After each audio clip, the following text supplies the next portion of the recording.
Rádio Brasil Espírita pertence ao primeiro sistema de comunicação espírita do estado de Alagoas, Nova Fraternidade. Acesse www.radiobrasilespírita.com.br.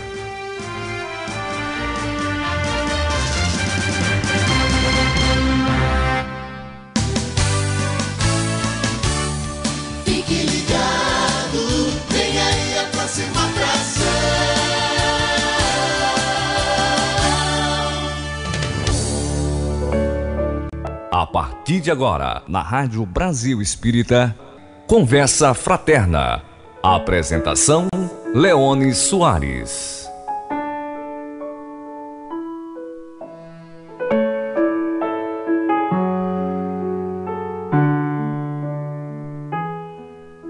Leone Soares.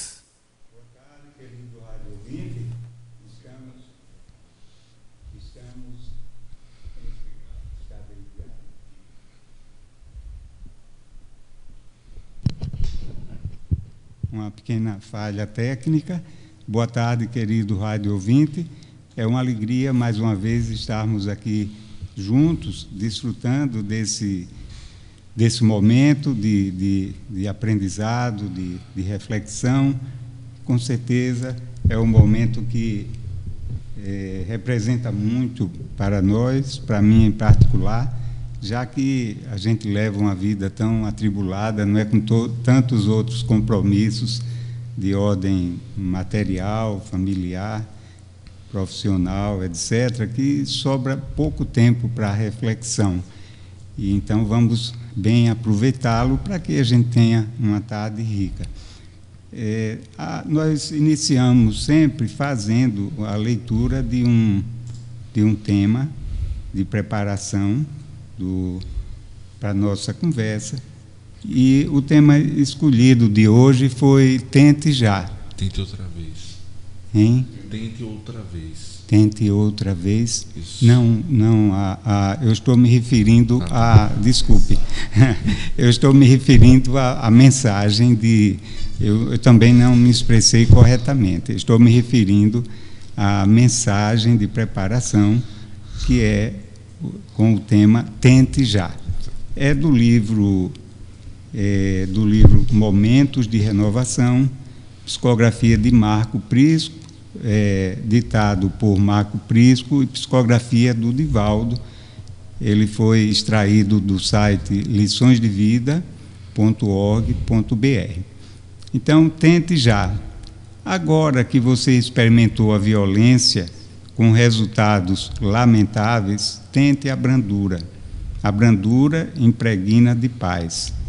Já que você sentiu a acidez destruidora do ódio, tente o amor. O amor vitaliza. Depois que você conheceu a amargura durante horas aflitivas, tente o otimismo. O otimismo é terapia de amplo alcance.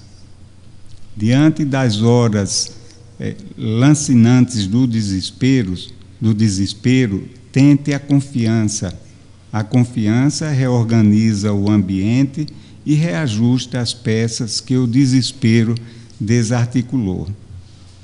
Em face dos efeitos danosos da malquerença, tente a bondade. A bondade é bálsamo curador das feridas da aversão. Sofrendo as distonias da mágoa, tente a compreensão. A compreensão revela as carências dos atormentadores e dilui a mágoa. Tente o bem e abandone o mal. Tente a luta edificante e liberte-se do marasmo anestesiante.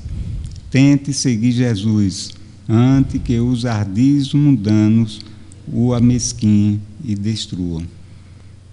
Muito bonita, não é? A mensagem de Marco Prisco, nos convidando a uma mudança de atitude, não é? Naquilo em que a gente tem se equivocado ao longo do tempo, como a acidez que às vezes a gente conserva, muitas vezes a amargura, o desespero, a desconfiança, a malquerença. Então, procuremos substituir esses sentimentos que tanto nos assolam por outros contrários, opostos a eles, que nos aproximam, que nos conduzem à harmonia interior, à paz e a uma convivência feliz com aqueles com quem dividimos o nosso dia a dia. Bem, hoje nós temos como convidado o nosso querido companheiro Eduardo Nogueira, trazendo o tema Tente Outra Vez. O Eduardo Nogueira é nosso confrade espírita, companheiro de ideal espírita, e milita já no espiritismo há bastante tempo, e ele trouxe um reforço aqui para lhe dar um apoio moral, digamos assim. Estou brincando, viu? Mas trouxe a sua companheira de jornada, a Wilma Pereira. Nosso boa tarde, Wilma, seja bem-vinda. E o espaço também está aberto para as suas intervenções, a sua participação. Bem, então, com a palavra inicial, o Eduardo. Bem, boa tarde. Eu fico imensamente feliz com o convite, com a oportunidade de falar um pouco da doutrina espírita, que é uma doutrina na qual nós abraçamos, mas não abraçamos aleatoriamente. Abraçamos porque ela nos preenche o nosso coração de esperanças, preenche a nossa razão com respostas que muitas vezes não encontramos em outras ocasiões, em outras oportunidades. Então, para mim, é uma oportunidade muito feliz de estar aqui e estar falando do Espiritismo, falando dessa doutrina que tanto nos consola, que tanto nos faz bem. Eduardo, você está nos visitando aqui a rádio pela primeira vez, e com certeza você retornará em momentos posteriores. Como você chegou ao Espiritismo? De que forma você foi conduzido ao Espiritismo? Assim como muitos, a gente vem de uma família católica, e eu posso dizer que o Espiritismo ele sempre bateu à minha porta. Constantemente eu tive a oportunidade de vivenciar oportunidades de conhecer a doutrina dos espíritos. Em algumas vezes me fora oferecido alguns livros de conteúdo espírita, outras vezes oportunidades, livrinhos, sempre me carregando para essa doutrina. O interesse também que crescia cada vez mais na questão da existência após a morte, na questão da existência de espíritos. Então tudo isso acabou me carregando, somado à busca de conhecimento, à busca de uma doutrina que me explicasse e tocasse a minha razão, a minha intelectualidade, em busca dos conhecimentos de Deus. E eu acho que a gente acaba encontrando todos aqueles que se detêm, estudam a doutrina espírita, acaba encontrando essas respostas que lhes saciam essa sede constante de conhecer e estar com Deus. Eduardo, eu gostaria de abrir um parênteses para lembrar aos nossos ouvintes da importância da sua participação, levantando seus questionamentos e nos proporcionando até uma diretriz, para o desenvolvimento do tema. E essa interatividade é por demais importante para nós, já que a conversa fraterna não é apenas entre nós aqui presentes no estúdio, mas também compartilhada por vocês, ouvintes. Eduardo, quando nós lhe fizemos o convite e deixamos o tema à sua escolha, e você sugeriu esse tema, porque normalmente a gente discute sobre o tema e tal, e chega a uma conclusão. Mas no caso aqui você foi assim muito incisivo, foi direto ao tema. O que motivou na escolha do tema Na verdade, a gente já vinha sentindo a necessidade de falar sobre essa questão das oportunidades infinitas que nos são dadas pelo Pai, de infinito amor, de infinita bondade, nessa caminhada evolutiva que nós nos encontramos. E eu acho que falar sobre esse tema, falar sobre essas oportunidades, eu acho que é o ensinamento mais consolador, ou um dos mais consoladores que nós poderemos ter. Porque se por um lado nós encontrávamos na crença de outrora em que Deus nos condenava a partir do momento em que erramos a um inferno perpétuo, a uma pena que não tem fim, a um sofrimento que não se cabia no tempo e no espaço, a doutrina espírita nos traz esse Pai que, justo, sendo soberanamente justo, também é soberanamente bom, que não desampara a nenhum dos seus filhos, que sempre permite, mesmo aqueles que estão em erro, de ter uma nova oportunidade de recomeçar. É um dia novo a cada oportunidade. É um presente que Deus nos dá, que Deus nos confere.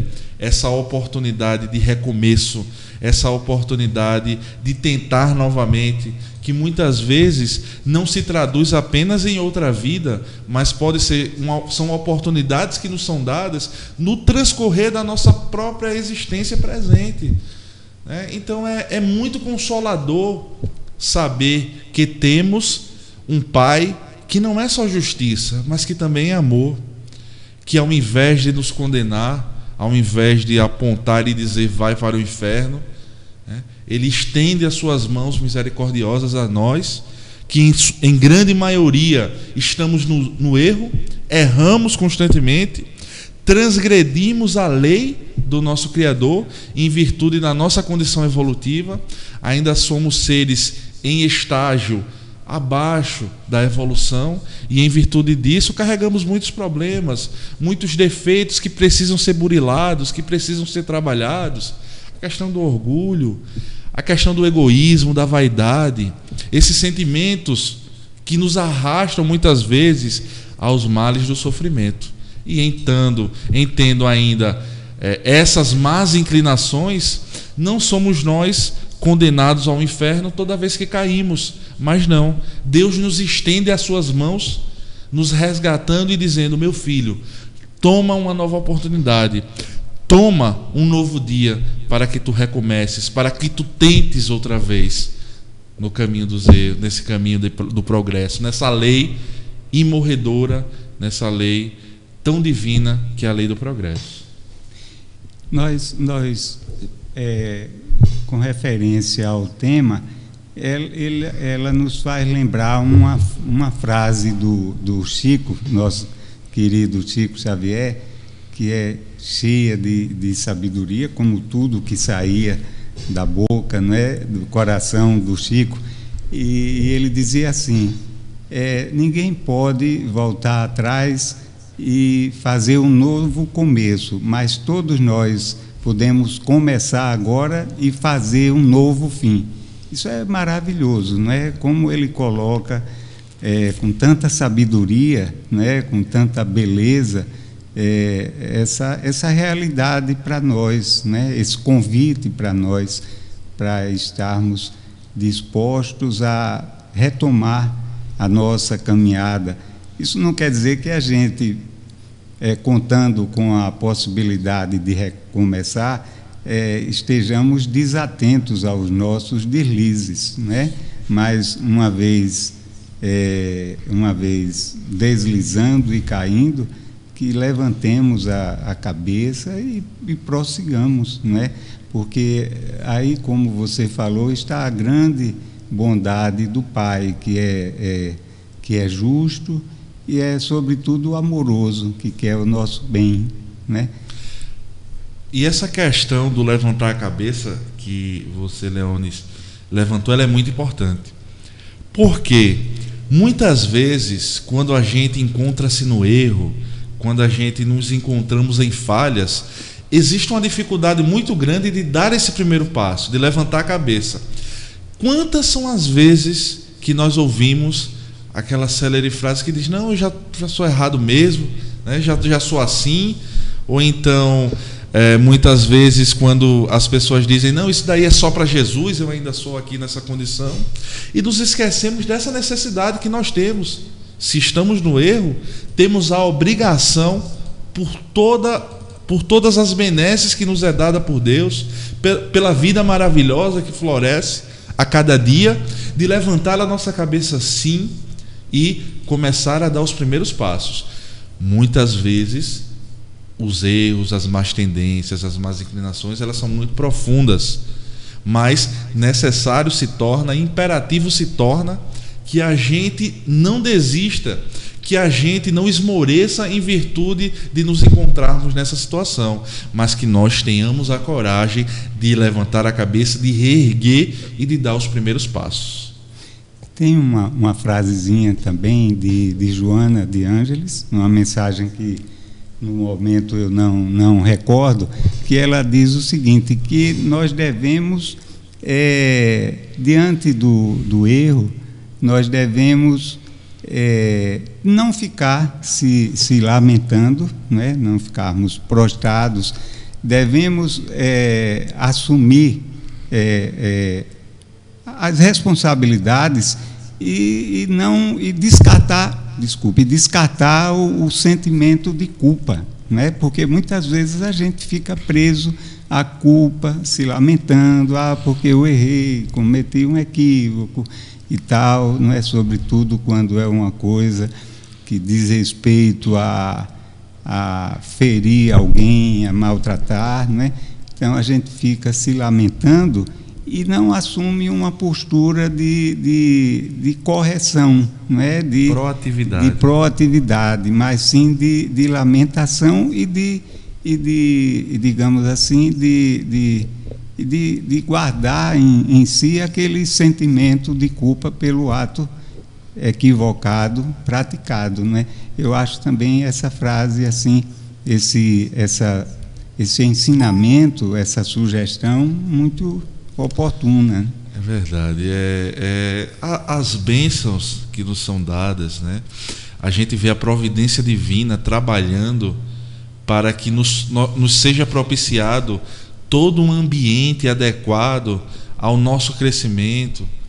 Essa providência que nos fez, como nos lembra Leon Denis em seu livro Depois da Morte, que elevou os planetas, que criou o Sol, que criou todo um mecanismo para que a vida floresça no nosso planeta e em vários outros, e nos colocou, né, nessa existência que nos propicia a oportunidade de adquirir os conhecimentos necessários, de nos desvencilhar dos males que nós abraçamos nessa caminhada milenar, para que cheguemos a um grau de perfeição que nós possamos, como já fora prometido pelo nosso querido mestre, a estar com Deus face a face, né? Isso é muito bonito.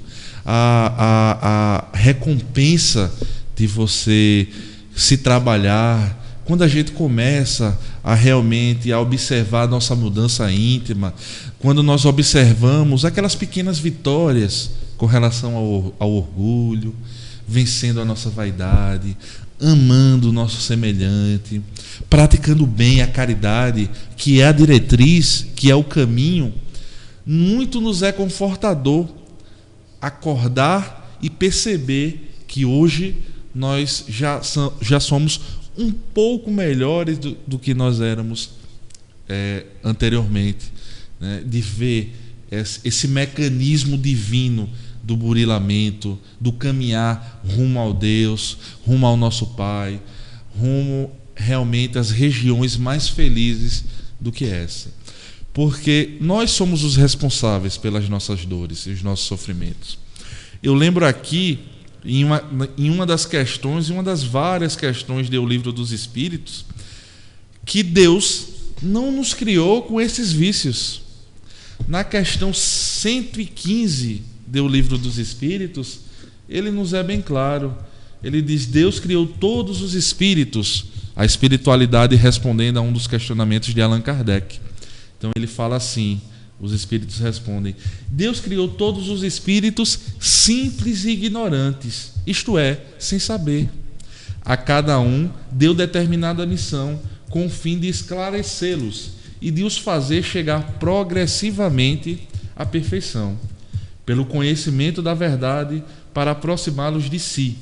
Nesta perfeição é que eles encontram a pura e eterna felicidade. Passando pelas provas que Deus lhe impôs, é que os espíritos adquirem aqueles conhecimentos. Uns aceitam submissos essas provas e chegam mais depressa à meta que lhes foi assinada. Outros só suportam murmurando e, pela falta em que desse modo incorrem, permanecem afastados da perfeição e da prometida felicidade. Então, quer dizer, Deus, ele nos cria simples e ignorantes, sem o conhecimento, e isso é justiça. Porque já pensou como considerar Deus imparcial se ele criasse seres perfeitos, seres criados para serem felizes eternamente, e criassem outros destinados ao sofrimento, ao padecimento? Não haveria justiça. Então todos nós temos o ponto inicial. Deus nos cria nessa simplicidade, nessa ignorância, e nos dá essa missão para que nós, adquirindo dentro desse processo evolutivo os conhecimentos necessários para evoluir, para chegar à nossa meta, que é a perfeição, como nos é colocado, nós vamos caminhando pelas nossas próprias pernas, sempre com o seu auxílio, porque Deus a ninguém desampara, mas é o ponto inicial, o ponto de partida de todos nós. E isso é muito belo, isso é muito exemplificativo para nós. Inclusive, Eduardo, essa realidade, essa premissa, digamos assim, nos possibilita, inclusive, essa compreensão de que nós não podemos ficar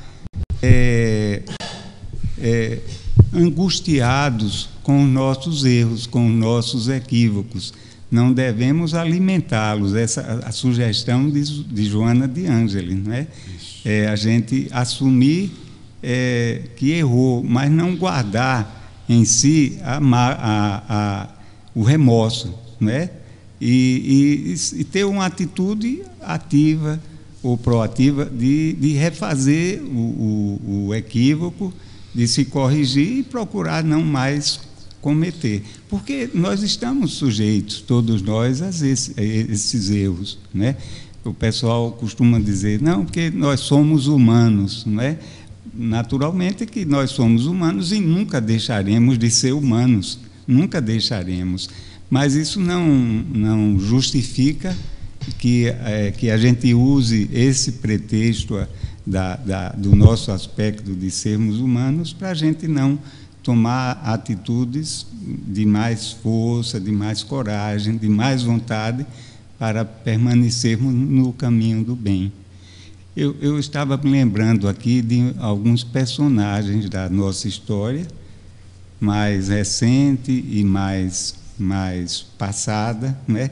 Da época do cristianismo, por exemplo. Nós temos duas figuras ímpares, que são Maria de Magdala, né? Maria, e Paulo de Tarso, né? São pessoas que tinham uma vida totalmente equivocada, né? No caso de Paulo, por exemplo, era um homem de muita fé nos valores dele, né? De uma força de vontade ferrenha, bem determinado, né? Ele era cumpridor daquilo que ele tinha como convicção, que era a lei mosaica, né? Que era chamada simplesmente de lei pelos hebreus e posteriormente pelos judeus, né? Que é a continuação, só que os judeus é um universo mais restrito do judaísmo, né? Então, o Paulo era extremamente fiel aos seus princípios, aos seus valores, né? É um belo exemplo, o exemplo de Paulo.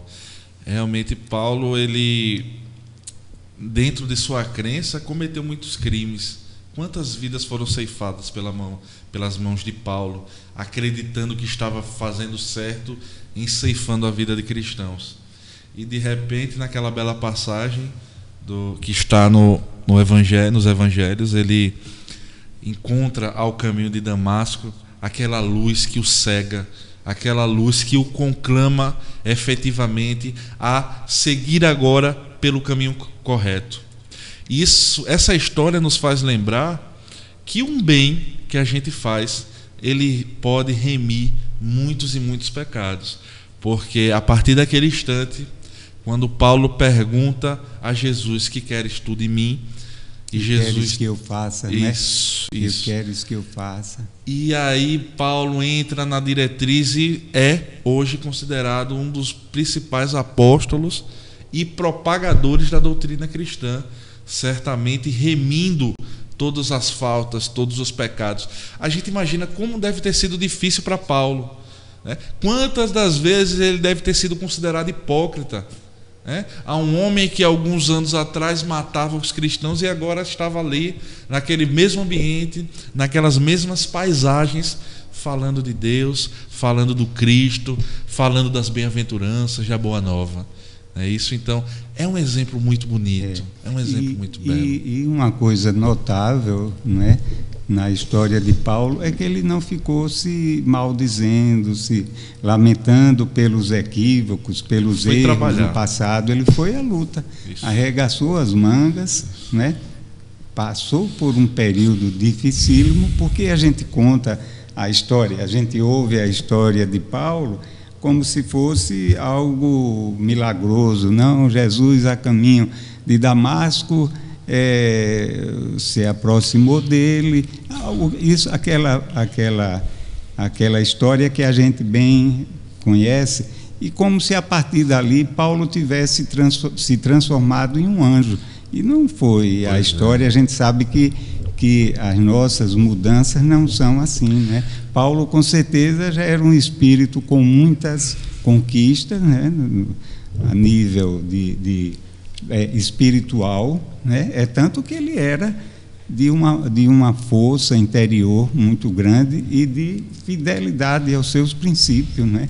E ele conseguiu superar isso, redirecionando os seus sentimentos, a sua compreensão acerca do amor, né, acerca daquilo que ele deveria obedecer, a quem ele deveria obedecer, né? E Paulo, para ele se passar a se transformar, foi uma luta muito grande, né? Ele foi para o deserto, levou o evangelho, ficou lá estudando, sofreu por demais. Que faz parte dessa reparação, faz esse início. A gente precisa espiar, né? Eu ouvindo você falar, eu lembrava de A Gênese, do livro A Gênese. A Gênese não, O Céu e o Inferno, uma das 5 obras básicas da doutrina espírita, no Código Penal da Vida Futura. Está lá no item 16.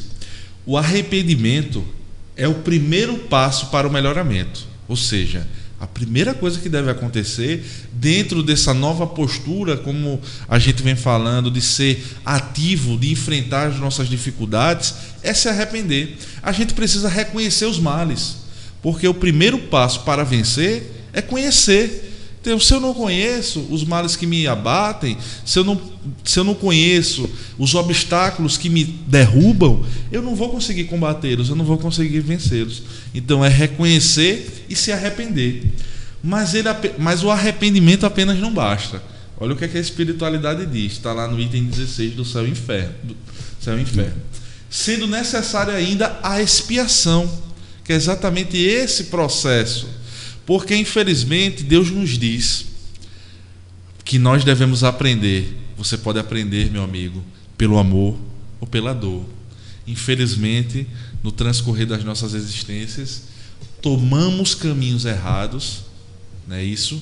E em virtude desse caminho adquirimos essas mazelas que nos fazem mal, que nos mantêm em sofrimento, e nos encontramos nesse estado.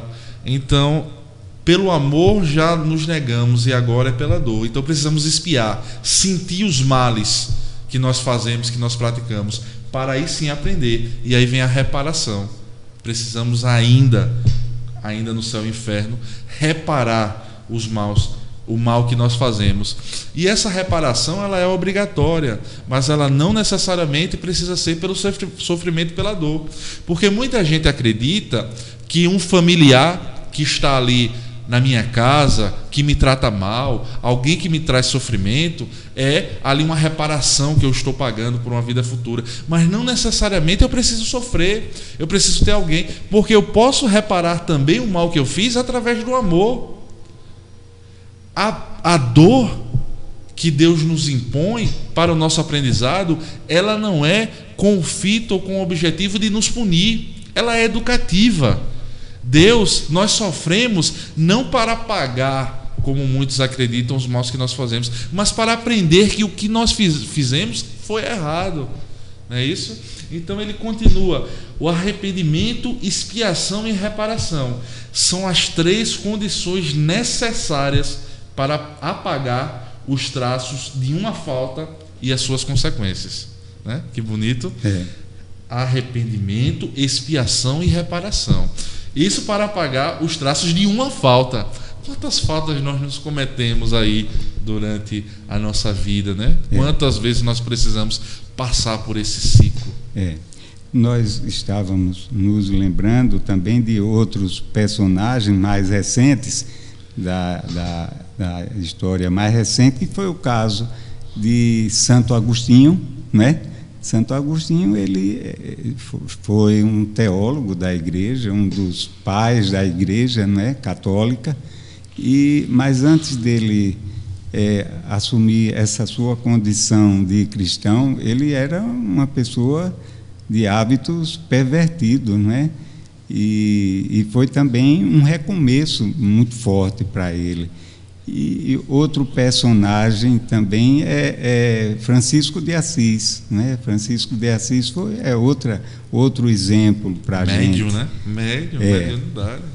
Ele de uma família rica, tal, e de repente ele não alimentava esses valores, né, próprios do cristianismo, e de repente ele se viu como que foi sensibilizado, houve ali uma intervenção espiritual, era um espírito já também que vinha com uma missão, né, que estava equivocado, e foi tocado para despertar para essa necessidade de mostrar essa realidade da simplicidade, da humildade, né? Muito embora ele não tenha sido compreendido pelos seus superiores, mas foi um exemplo de amor, né, de renúncia, amor a todos, à natureza, né? São 2 histórias assim muito marcantes para nós de recomeço, exemplos assim levados a uma condição muito especial, né? E esses exemplos, eles nos mostram mais um detalhe: Deus nunca desiste da gente. Jesus, ele nos mostra, inclusive em várias passagens, essa bondade de Deus. Ele nos mostra essa oportunidade que Deus nos dá, essa beneficência de nunca desistir da gente. E estamos nós atolados nos males e nas dificuldades que nós estejamos. Dá tempo de contar a história Pecado e Punição? Não, você pode anunciar, e a gente tem um pequeno intervalo, não é, Márcio, de 2 minutinhos para o nosso ouvinte tomar uma água, a gente também. Isso. Aí você pode anunciar, em seguida a gente retorna. Certo. Tá bem? Então, a história qual é? É Pecado e Punição, que está no livro Boa Nova, Psicografia de Chico, do Espírito Humberto de Campos, em que ele vai nos relatar um fato que é muito conhecido de todos nós que acompanhamos a vida do Cristo, mas ele tocado de um relato singular, porque ele mostra o que aconteceu ao redor de toda aquela situação daquela mulher que foi pega em adultério e que as pessoas queriam apedrejá-la. Mas vamos por um intervalo? Vamos ao nosso breve intervalo e a gente volta já temos algumas participações dos nossos ouvintes, viu, Eduardo? E Wilma. E a Wilma, eu estou vendo, Wilma, que você está ansiosa para participar também, e eu estou bloqueando a sua palavra, Wilma. Mas vamos à vinheta, o nosso querido Márcio Eduardo. Hoje é a tarde dos Eduardos, viu? O maior bem que podemos fazer em favor da doutrina espírita é sua divulgação. É hora da hora certa. São 16h51, horário de Brasília.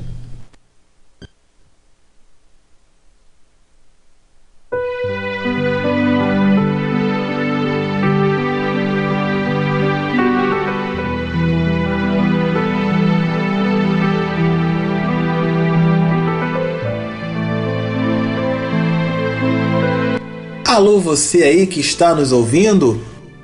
Você quer conversar? Você quer desabafar? Você gostaria de ser ouvido por alguém? Receber uma atenção? Trocar uma ideia? Muito bem! Você sabia que nós temos aqui na Rádio Brasil Espírita o nosso atendimento fraterno? Isso aí, é feito pelo Skype, tá? Toda quarta-feira, logo após o programa Praticando o Evangelho, que vai de 9h30 da noite até 10h15, 10h20 aproximadamente, ficamos ali de 10h20 até meia-noite, escutando você, conversando contigo pelo Skype. Então aquele programinha Skype, basta você adicionar RBE, de Rádio Brasil Espírita, né? RBE, atendimento fraterno, tudo junto. RBE, atendimento fraterno. Ou então, amor, perdão e fé. E vamos conversar, vamos trocar uma ideia, não é isso? Sendo assim, encontro marcado, fiquem com Deus. Tchau, tchau.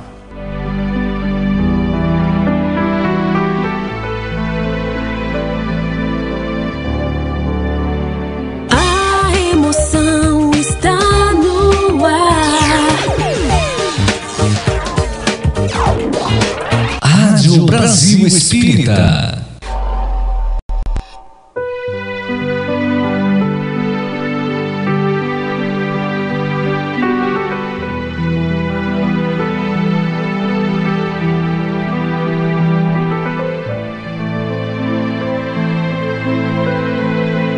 Minhas irmãs e meus irmãos, eu sou o Divanildo Pedro, faço parte da equipe da Rádio Brasil Espírita e em particular do programa Espiritismo em Foco.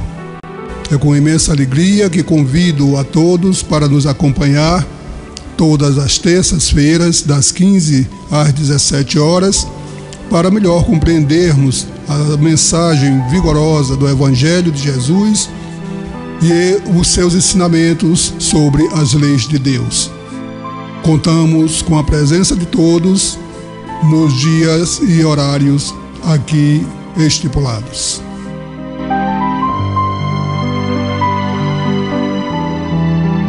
Rádio Brasil Espírita. O ouvinte em primeiro lugar.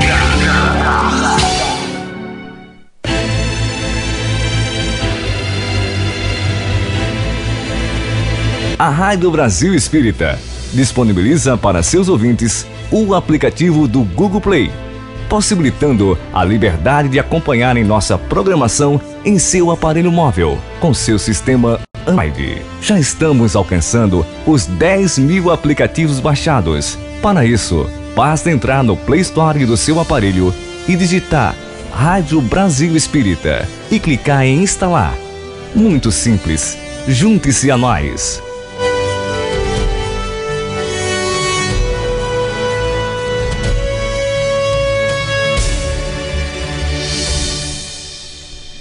Leones Soares. Olá, querido ouvinte, estamos retornando hoje com o tema Tente Outra Vez, que as oportunidades que a vida nos oferece são variadas, né?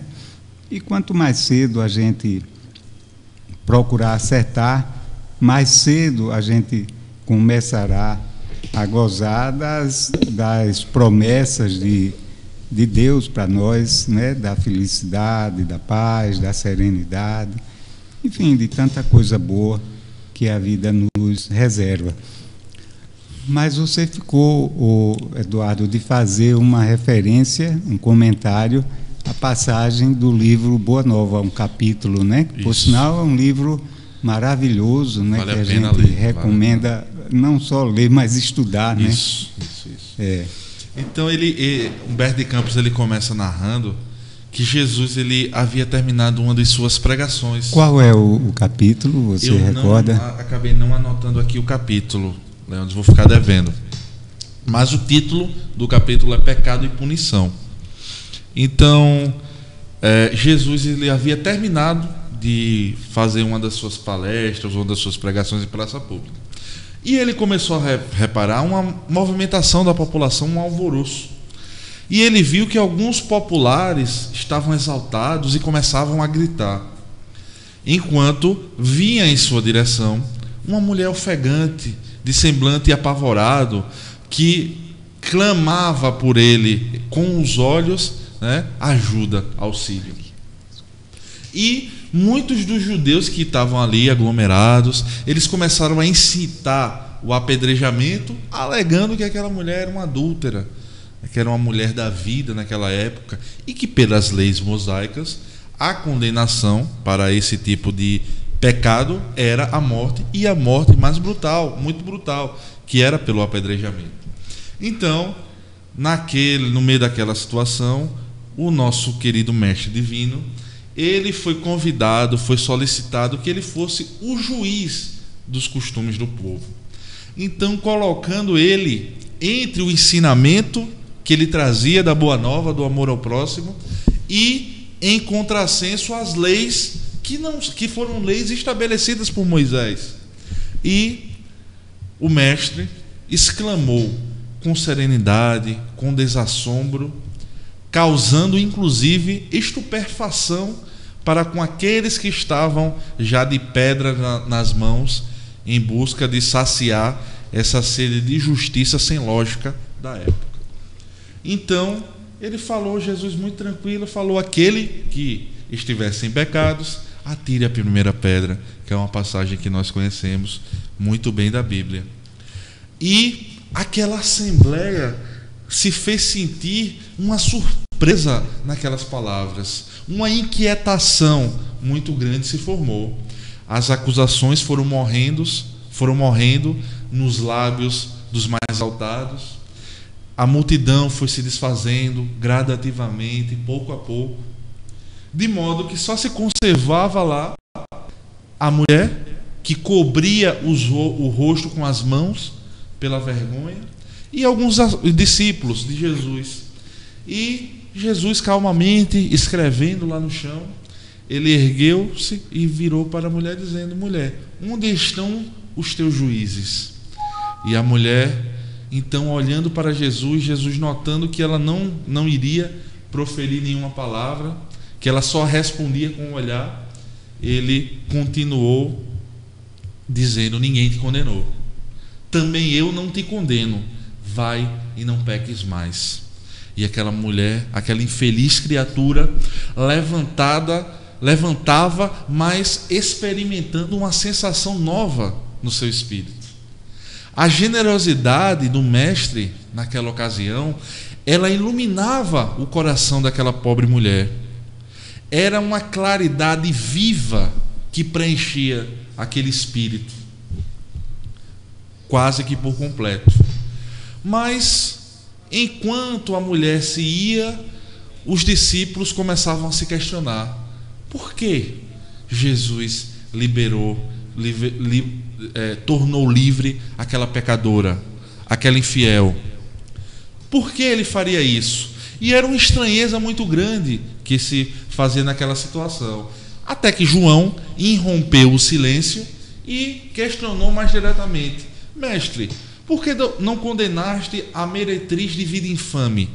Jesus fixou no discípulo um olhar calmo e bondoso e redarguiu: quais as razões pelas quais você, João, defende essa punição, essa condenação?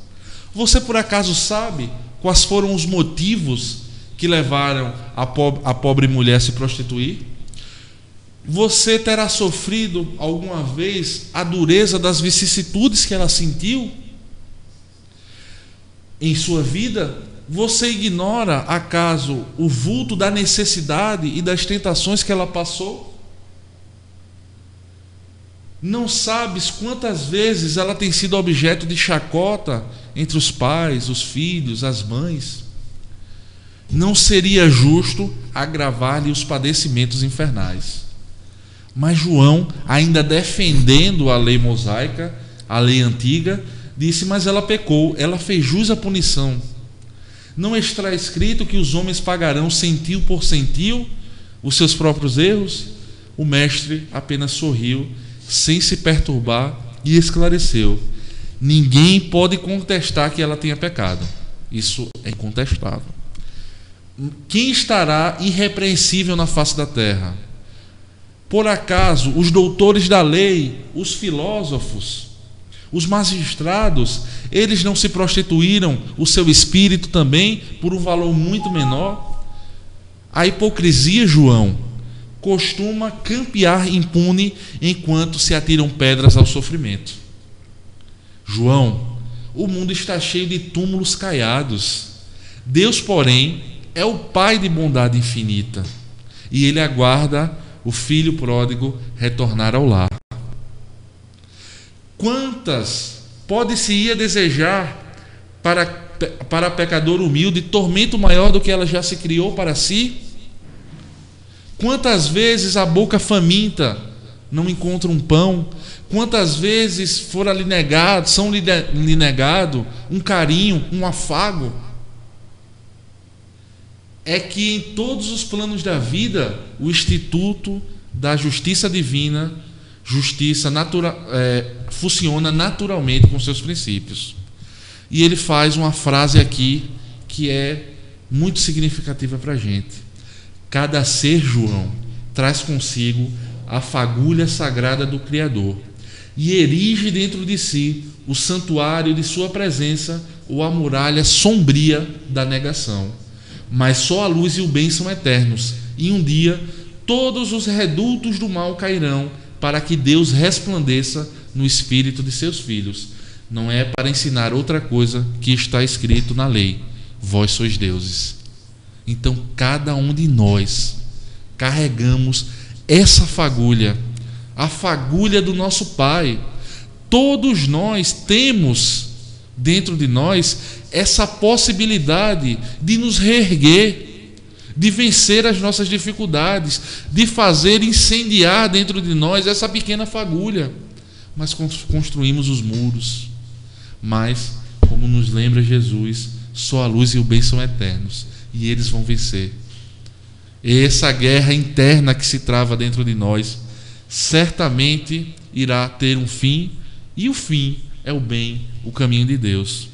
E depois de muito diálogo, muita conversa, Jesus mostra que a vida é uma escola dentro desse diálogo, desse capítulo. É uma vasta escola de regeneração, que o nosso planeta Terra é um grande hospital. E o principal medicamento é o Evangelho de Jesus, o Evangelho do bem, o Evangelho do amor. E Jesus conclui aqui: é por isso que não condeno o pecador para afastar o pecado. Ele não condena o pecador para afastar o pecado. E em todas as situações, prefiro acreditar sempre no bem. Jesus ainda conversando com João: quando observares, João, os seres mais tristes e miseráveis arrastando-se numa noite pesada de sombra e desolação, lembra-te da semente grosseira que encerra o germe divino e que um dia se elevará do seio da terra para o beijo da luz do sol. Então isso é fantástico, maravilhoso. A forma com que Jesus encerra aquela discussão. O ser humano é como aquela semente de casca grossa, ainda grosseira, mas que em colocando-se na terra em condições favoráveis, ela se ergue, a vida se manifesta e ela vai lá beijar a luz do sol. Isso é muito bonito. A espiritualidade está sempre querendo nos auxiliar, não é, Eduardo? Nos ajudar. Espera só que a gente estenda a nossa mão também, porque ninguém nos pega à força para nos reerguer, né? Porque quando esse alguém nos soltar, a gente vai e senta novamente. O importante é que a gente queira se reerguer, prosseguir, continuar, né? Faça esse esforço. E esse problema do não julgar, né, que fica patente no caso da mulher adúltera, é importantíssimo, né? A gente não... Uma certa ocasião, um fato da vida do Chico, ele sempre encontrava uma senhora nas ruas, naquele estado de mendicância, de tal, e ele sempre dava um trocadinho a ela. E uma certa ocasião, alguém presente comentou: Chico, não dê não, porque essa senhora, ela é alcoólatra, ela bebe muito e tal. E o Chico comentou: olha, se eu tivesse no lugar dela, passando pelo que ela está passando, será que eu não faria muito mais do que isso? Né? Veja só que ensinamento maravilhoso, não é? Então, não julgar, nunca. Mas a gente já tem aqui várias participações dos nossos queridos ouvintes. Então, vamos à primeira, viu, Augusto? Desculpe, Augusto é o nosso querido, é o nosso querido ouvinte que nos faz a pergunta. Ele é da Igreja Batista, aqui de Maceió, viu, Márcio? E ele diz o seguinte, ele questiona o seguinte: se o espírito está destinado ao julgamento final, para as penas eternas, como fala a Igreja quando se refere ao purgatório, ao inferno? Ele diz: se o espírito está destinado ao julgamento final, para as penas eternas, assim fala a Igreja quando se refere ao purgatório, ao inferno. Como tentar de novo se a condenação é dita como certa e não se pode sair dela? Eu, vendo a pergunta, eu lembrava de alguns exemplos que nós podemos vivenciar entre os homens. Quantas vezes nós não observamos filhos incompreendidos, incompreensíveis, que cometem erros, que cometem falhas, que se entregam aos tóxicos, que se entregam à vida do crime, né? Que dão esse desgosto aos pais, né? E aí caem em sofrimento, em graves dificuldades.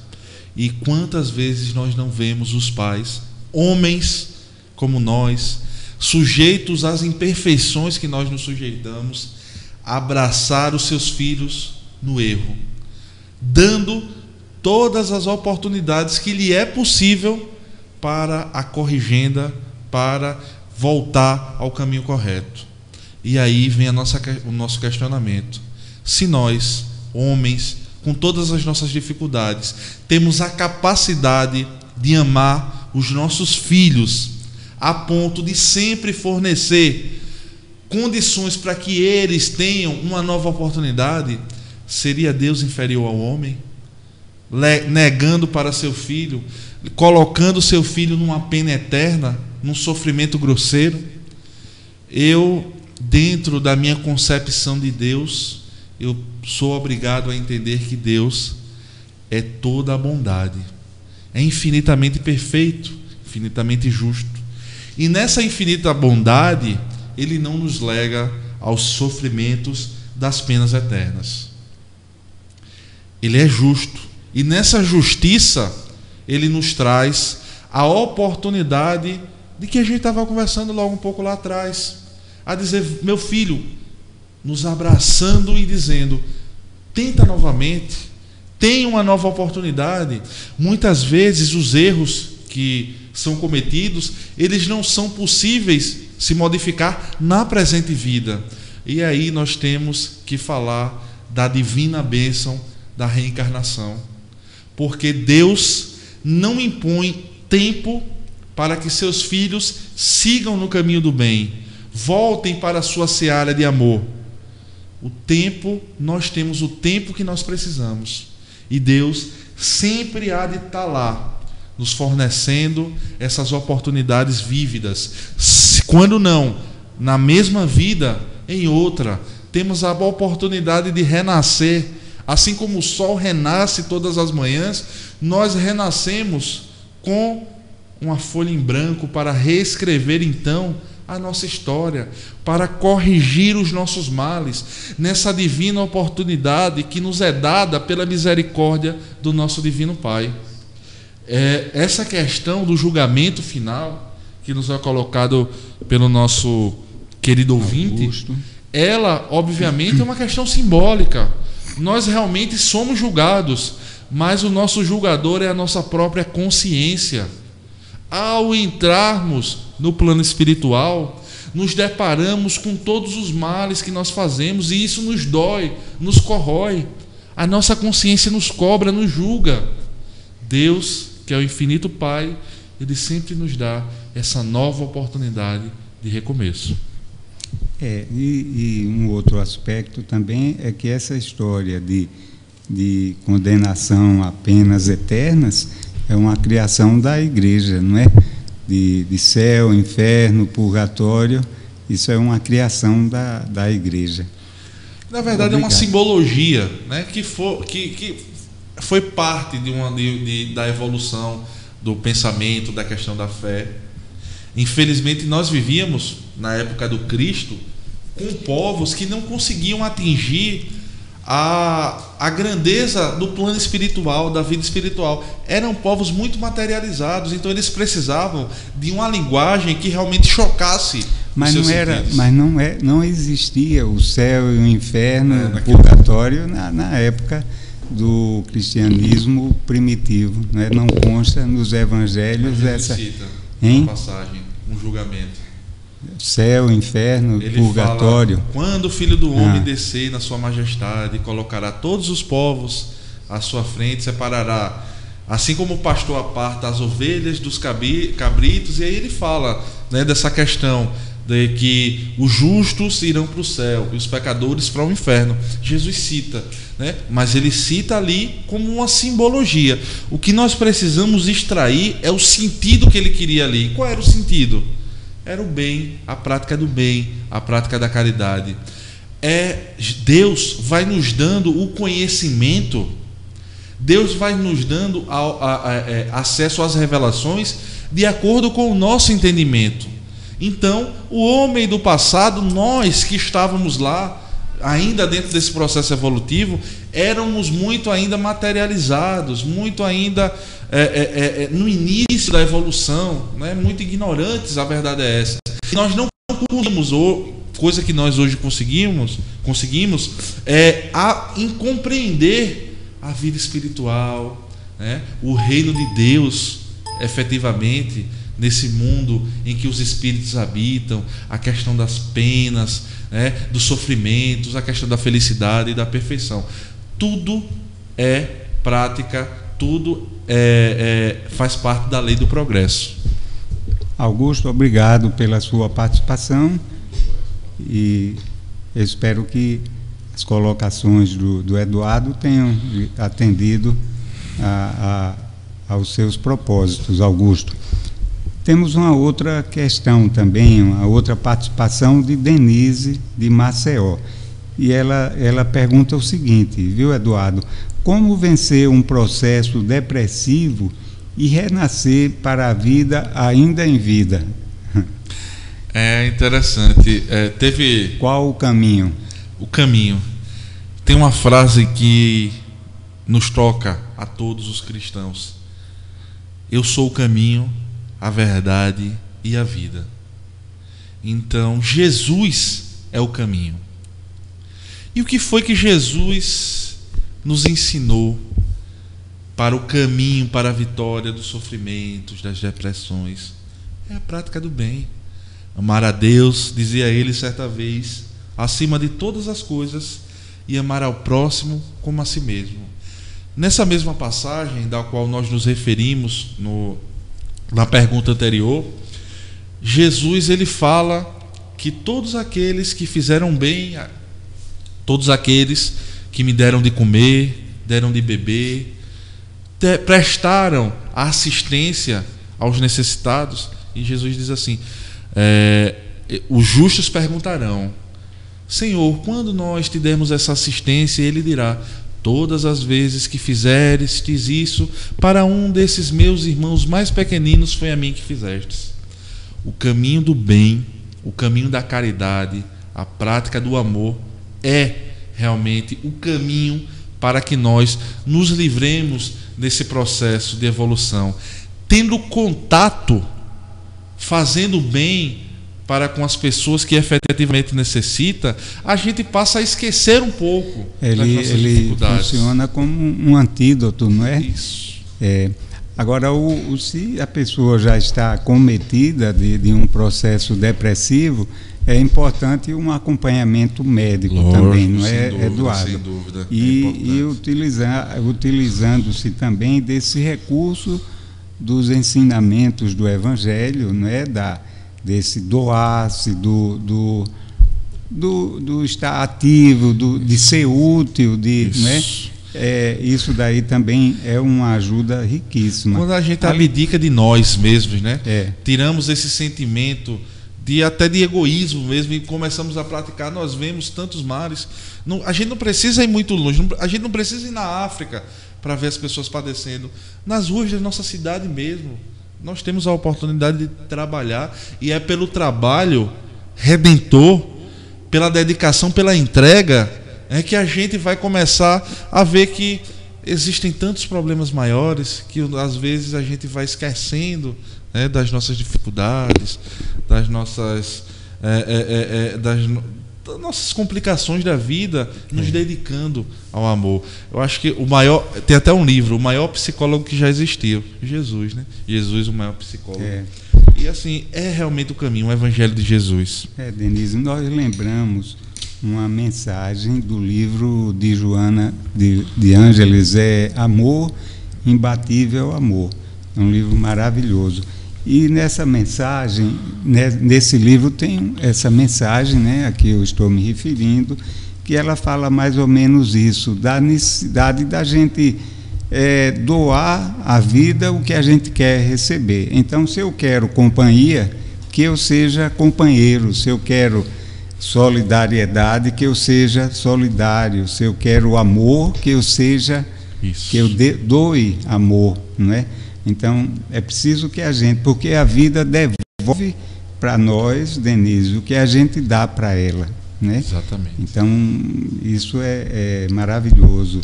Essa compreensão, não é, que nos leva a uma ação, a uma atividade, digamos assim, que não se restringe só ao trabalho remunerado, não é? Ao trabalho de filantropia, de auxílio ao próximo, de busca de um condicionamento mental que favoreça as energias positivas, né? A motivação para viver, o entusiasmo pela vida. Que a prática, tudo isso são. Eu acho que essa prática do bem, muito, somado à questão do tratamento médico, que também é muito importante, nunca deve ser esquecido.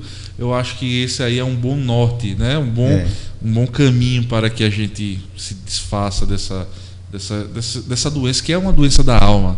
A depressão, fisiologicamente, não é encontrada, é uma doença do espírito. Mas vamos adiante, viu? Porque temos outras perguntas ainda aqui, viu?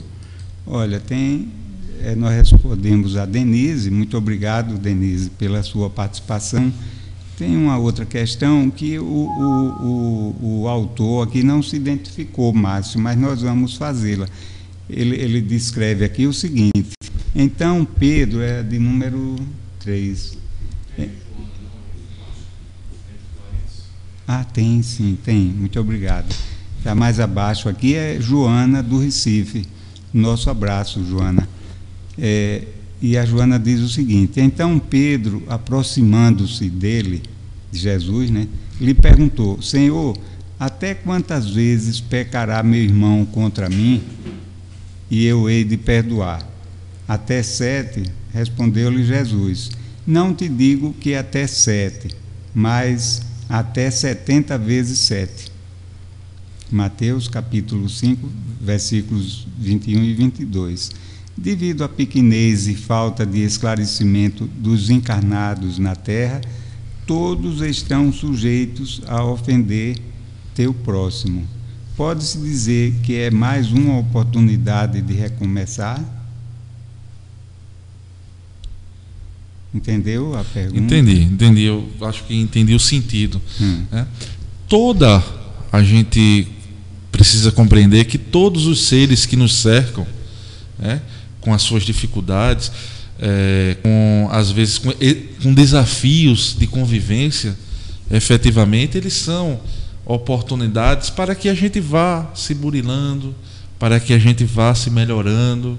Isso faz parte desse processo de burilamento, de desfazimento desses sentimentos, desse orgulho, da vaidade. Enfim, se a gente for olhar direitinho, o orgulho e o egoísmo os pais de todos os defeitos que o homem carrega. Eles são consequências desses sentimentos. E aí nós precisamos vencê-los. E a prática dessa convivência, muitas vezes com aquele colega do trabalho, com aquele amigo, com aquele companheiro, com aquela pessoa que adentra a nossa vida, que muitas vezes nós não temos escolha. A questão que é muito discutida e muito debatida com piadas, a questão da sogra.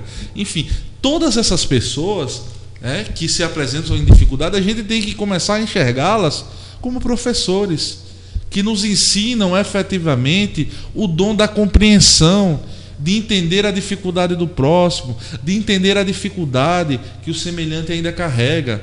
Precisamos sim perdoar sempre, porque todos nós precisamos da misericórdia de Deus. E com que direito pediremos nós misericórdia ao nosso Pai se nós não perdoamos? Nós somos inflexíveis com relação aos defeitos do nosso semelhante. Então precisamos começar a trabalhar a prática realmente do perdão. É uma colocação muito pontual, muito importante que a Joana ela fez para a gente. É um caminho. Precisamos aceitar as dificuldades. Precisamos começar a compreender que muitas das vezes aquele familiar, aquela pessoa que tanto nós amamos e que muitas vezes toma atitude que nos fere, que nos dói, são, na verdade, aí uma oportunidade para que nós fiquemos quites com relação às faltas que doutrora nós cometemos.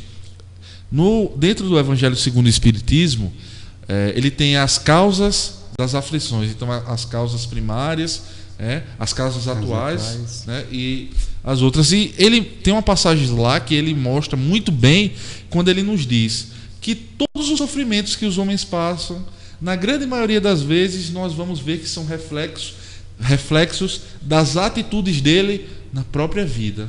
Mas quando nós não encontramos efetivamente o motivo na vida atual, nós só poderemos encontrar na vida transgressa, na vida passada. Porque nós já vivemos muito, cometemos muitos erros, muitas falhas, Então são muitas as necessidades de quitar alguns débitos, como nos lembrou lá no livro Céu e Inferno: arrepender, expiar, e compensar. A compensação ela é importante.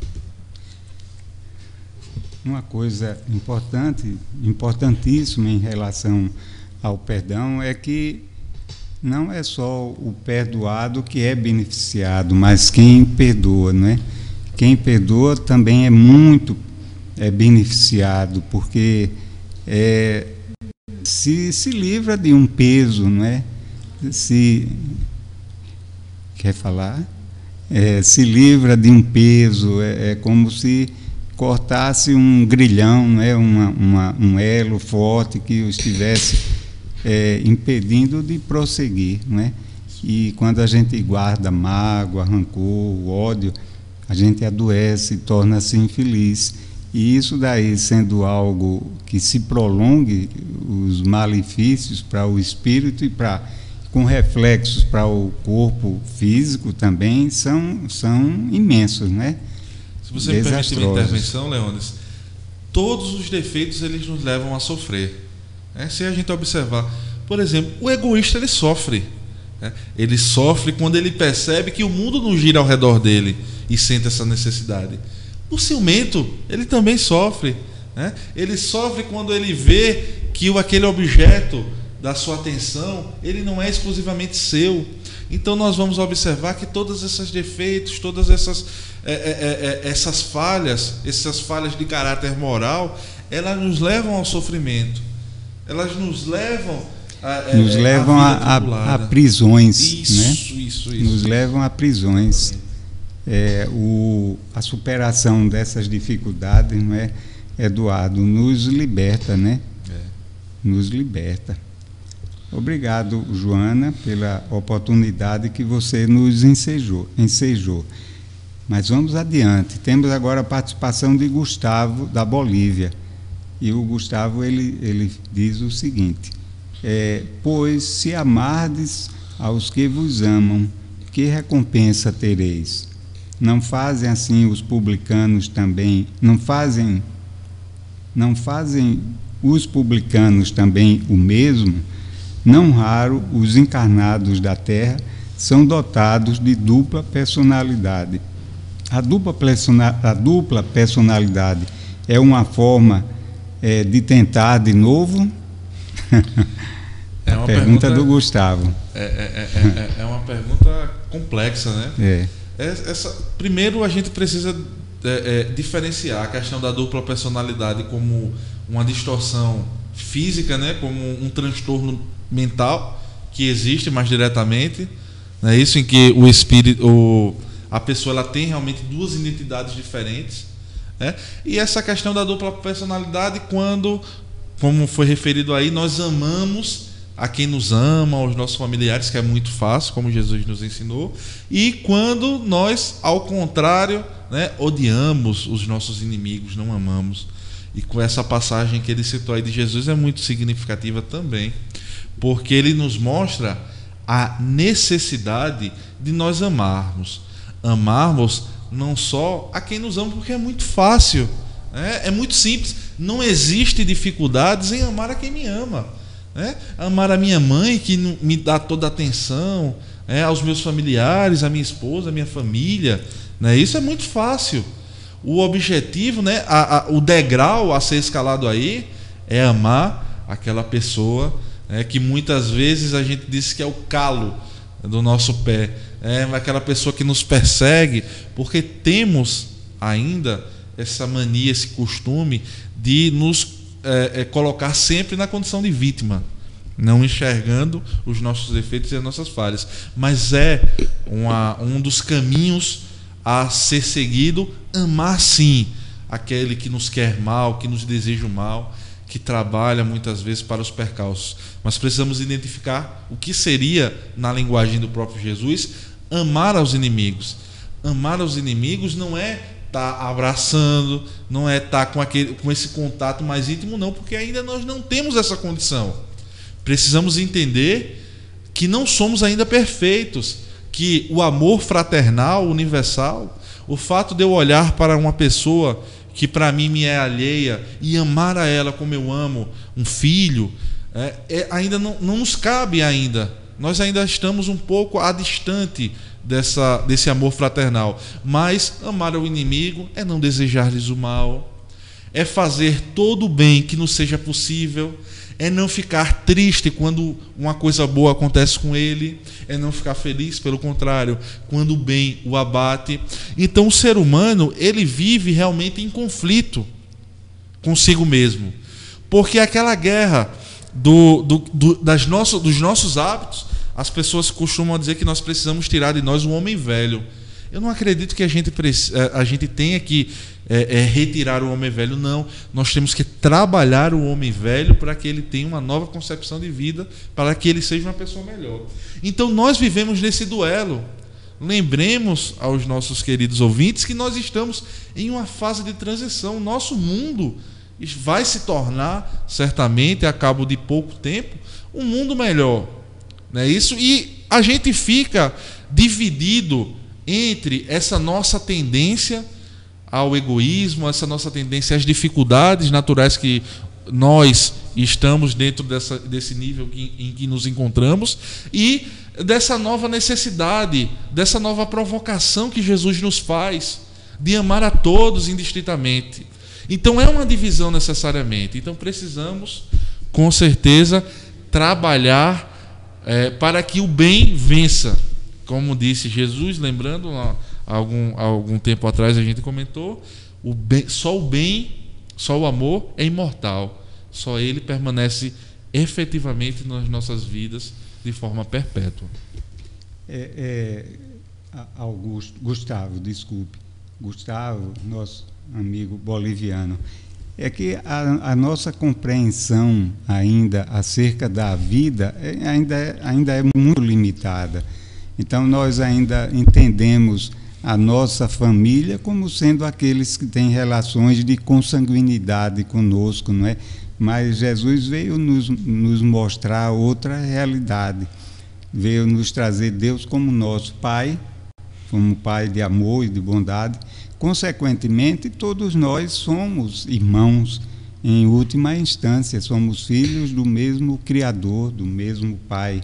E a nossa família, na verdade, não deve se restringir àqueles que têm laços de consanguinidade, mas a toda a humanidade. Isso é um processo lento de compreensão e de vivência dessa realidade, mas é algo que a gente tem que buscar, tem que começar a construir isso. Então, alguém que nos faz um mal por algum motivo, o faz por ignorância, né? Por não compreender ainda. Mas nós que já temos um pouco de compreensão da mensagem do Evangelho, e em particular da doutrina espírita, que tanto lança luzes sobre o Evangelho para nossa compreensão, nós já devemos ter um outro olhar sobre essa realidade, um olhar de compreensão, de não julgar as atitudes, porque se ele agiu daquela forma, deve ter uma razão que não justifica os males que ele possa ter nos causado, mas que para o nível de compreensão, de evolução dele, pode ter uma explicação, não é? Então, mais adiante, quando a gente evoluir mais, a gente vai compreender que a dor do outro é uma dor nossa, que o êxito de alguém, qualquer que seja essa pessoa, é um êxito, é uma conquista da humanidade como um todo, de todos nós. Da mesma forma que o fracasso, as frustrações, as decepções, as quedas do outro, mais adiante a gente irá compreender que são também quedas nossas e fracassos nossos, não é? Isso mesmo. Então, essa compreensão é que nós devemos buscar na medida em que a gente entender a nossa condição de filhos de Deus, que fazemos parte de um único rebanho, não é? Que estamos caminhando para a felicidade, para a perfeição relativa. Tudo isso é muito importante. Tudo parte de um processo, né? Há uma lei divina, uma lei imutável do nosso querido Pai, que é a lei do progresso. Estamos nesse progresso, estamos nessa estrada da qual nós não recuamos. Tudo aquilo que nós agregamos, tudo aquilo de conhecimento, de sentimento, tudo aquilo voltado para o bem que nós conseguimos, são passos no caminho do bem, no caminho da evolução. né? E nós precisamos ter isso em mente, que essa é a nossa verdadeira meta. A gente acaba passando muito tempo preocupado com as coisas pueris da vida, né? Com as coisas mais materiais, mas a gente precisa, enquanto já conhecedores da doutrina espírita, enquanto ainda conhecedores do Evangelho de Jesus, entender que todo o Evangelho de Jesus se baseia na vida futura, nessa recompensa. E essa recompensa é essa caminhada que a doutrina espírita fala, né? É esse despertar para a necessidade de adquirir os bens imorredouros, né? Do amor ao próximo, do amor ao semelhante. E que a gente já começa a colher os frutos disso aqui mesmo, certamente. Não é, Eduardo? Não precisa nem esperar por uma vida futura, né? Aquele que trabalha no caminho do bem, aquele que trabalha na caridade, tem seus dias mais leves, mais felizes. As frustrações da vida, as dificuldades da vida que o abatem são até insignificantes com relação a todo aquele sentimento do bem lhe proporciona. Não é isso? Então a recompensa ela realmente já vem agora. E a gente lembra também um ensinamento de Jesus quando ele diz que nós haveremos nós seremos julgados da mesma forma que nós julgamos os outros, né? A nossa consciência irá nos julgar com a mesma severidade com que a gente julga o próximo, né? A questão do julgamento, né, que tu foi falar do juízo final, daquelas coisas lá, é o julgamento de consciência. Pois é, então essa necessidade de amar, ela é importantíssima, e a gente observa que os mais felizes são aqueles que amam. Isso. Né? Que abdicam dos seus interesses pessoais, né? A gente pode até pensar, puxa, é uma utopia, mas não é uma utopia, é uma realidade, e que a gente observa naqueles que amam a felicidade, o bem-estar. O Chico tem uma frasezinha que ele diz mais ou menos assim, que aquelas pessoas que menos têm tempo para os outros e que só pensam em si, né, só estão preocupados consigo mesmo, essas pessoas têm uma maior chance de serem infelizes, de adoecerem, de não estar bem com o seu entorno, com aqueles que desfrutam da sua convivência. São pessoas de um humor menos feliz e muito sujeitas a doenças, né? A encharques da vida, né? Essa questão de muitas vezes a gente imaginar que é uma utopia, a gente não pode mais pensar assim. O Jesus, há mais de 2000 anos, veio aqui para nos ensinar isso. E se ele veio nos ensinar há mais de 2000 anos, é que naquela época nós já estávamos prontos para dar os primeiros passos. Nós já estamos agora na obrigação efetiva de fazer, de ter uma atitude voltada para o bem e não enxergar como utopia, como uma situação distante da nossa realidade. Deve ser a nossa realidade, a nossa meta.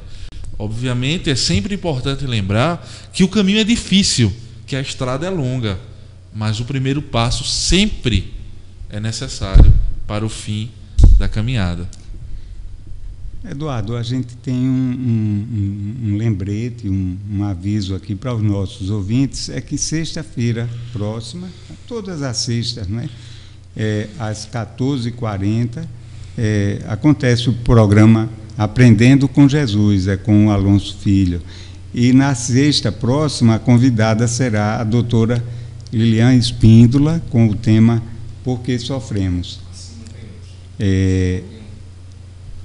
Temos outro programa também, o ESD, com Maria Azevedo, do FEAC de Minas, às 20h15. Evangelho e Vida são 2 programas, eu estou equivocado aqui. Ambos hoje, às 19h30, é o ESD, o estudo do ESD, estudo sistemático da doutrina espírita, com a Maria Azevedo, do FEAC de Minas. E às 20h15, o Evangelho e Vida com o Carlos Alberto. Mandamos um abraço para os dois, nosso carinho. Deixa eu ver se tem mais aqui mais algum aviso. Pronto. Hoje, às 21h30, Praticando o Evangelho com Sérgio Soares. Praticando o Evangelho. Então a gente observa o seguinte, que a gente está sempre insistindo, nós espíritas estamos sempre insistindo na tecla do Evangelho, né? Porque é o caminho para a nossa... eu não gosto de usar o termo salvação, porque esse termo foi desvirtuado, né? Ele parece uma coisa que... parece uma mágica, né? Mas a salvação, o sentido original dele é o que o termo indica, é salvar, é tirar alguém da dificuldade, do desequilíbrio, das quedas, é ajudar, é socorrer, né? É isso, salvar alguém que está se afogando, é isso aqui. Então, salvação para nós é um processo infinito de crescimento, de transformação, de burilamento interior, de iluminação interior, né? Então o Evangelho é o caminho, né? Conforme Jesus nos falou e conforme dizem aqueles que procuram vivenciá-lo, né? A felicidade que ele nos proporciona. Eu tomei a sua palavra, viu, Eduardo? Fica à Parece vontade. que o convidado estou sendo eu. Mas nós estamos nos aproximando do final do nosso horário, Eduardo. E nós gostaríamos que você fizesse as suas considerações finais. Existe uma passagem no Evangelho de Mateus, capítulo 18, versículo 12 ao 14, que ele fala da parábola das ovelhas perdidas, né? E que ele diz que Jesus fala: que vos parece de um homem que com 100 ovelhas tem uma delas perdida? Não deixará as 99 sobre os montes, indo procurar a que está se desviando? E se vier a encontrá-la, amém vos digo, que se alegra por ela mais do que pelas 99 que não estão desviadas. Assim, não é da vontade de vosso Pai que está nos céus que se perca nenhum destes pequeninos. Então Deus não quer, aliás, Deus não permitirá que nenhuma de suas ovelhas, nenhuma de suas criações, desde as mais pequeninas, se perca, sempre nos propiciando essa possibilidade de soerguimento das dificuldades que nós mesmos criamos. Como nós já vimos, nós fomos criados simples, não voltados para o mal. O egoísmo, como se fala algumas vezes, não é inerente ao ser humano. Foi algo que o ser humano abraçou para si. Não foi criado com ele, mas foi abraçado por ele, esses sentimentos mais pequeninos. Quando nós tomamos a consciência, quando nós nos reconhecemos enquanto seres da criação, nós adquirimos então a nossa liberdade, o nosso livre-arbítrio. E é nesse interim que, a partir daí, nós começamos a ser responsabilizados pelas nossas atitudes. E essas atitudes, como nos lembra Leon Denis no livro Depois da Morte, ele diz assim, que a alma fixa o próprio destino, prepara as suas alegrias ou as suas dores. Então nós somos artífices do nosso futuro. Nós ditaremos se teremos uma nova existência triste, de sofrimentos e de dores, ou uma existência mais leve, um pouco mais feliz, se nós viveremos ainda em um mundo em que a dor prevalece, em que as tribulações não são exceções, mas se viveremos então num mundo melhor, um mundo mais leve, um mundo em que o mal efetivamente ainda exista, mas o bem preponderará. Então, é essa a oportunidade divina que Deus nos dá. E Ele ainda nos diz que o socorro divino nunca nos é negado.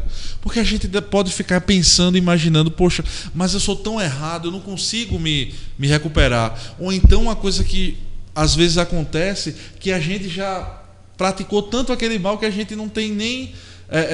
fica até com dificuldade de como é que a gente pode dizer? De mudar o caminho. Lembremos que Deus sempre está conosco.